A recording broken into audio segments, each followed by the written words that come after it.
ರೈತ ಭತ್ತವನ್ನು ಬಿತ್ತಲು ಹೊಲವನ್ನು ಹದ ಮಾಡಿ ಭತ್ತವನ್ನು ಬಿತ್ತುತ್ತಾನೆ. ಮಳೆಯಾದ ಮೇಲೆ ಭತ್ತವು ಚೆನ್ನಾಗಿ ಬೆಳೆಯುತ್ತದೆ. ಭತ್ತದಲ್ಲಿ ಕಳೆ ತೆಗೆದು ಎಡೆಕುಂಟಿ ಹೊಡೆದು ಭತ್ತವನ್ನು ಕೊಯ್ದು ತುಳಿಸಿ ಚೀಲಕ್ಕೆ ತುಂಬುವ ಕೆಲಸ ಕೃಷಿ ಕಾರ್ಮಿಕರದು.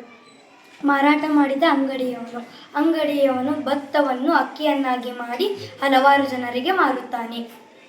ಹಿಟ್ಟು ಮಾಡಿದ ಗಿರಣಿಯವನು ಹಿಟ್ಟನ್ನು ಮಾಡಿ ಕೊಡುತ್ತಾನೆ. ದೋಸೆ ಮಾಡಿದ ಅಮ್ಮ ಈ ಹಿಟ್ಟನ್ನು ತೆಗೆದುಕೊಂಡು ರಾತ್ರಿ ನೆನೆಹಾಕಿಟ್ಟು ಬೆಳಗ್ಗೆ ದೋಸೆಯನ್ನು ಮಾಡಿ ಕೊಡುತ್ತಾಳೆ. ತಟ್ಟೆ ತಯಾರಿಕರು ದೋಸೆಯನ್ನು ತಟ್ಟೆಯಲ್ಲಿ ಹಾಕಿ ತಟ್ಟೆಯನ್ನು ಹಲವಾರು ದ್ರೋಹಗಳಿಂದ ಮಾಡುತ್ತಾರೆ.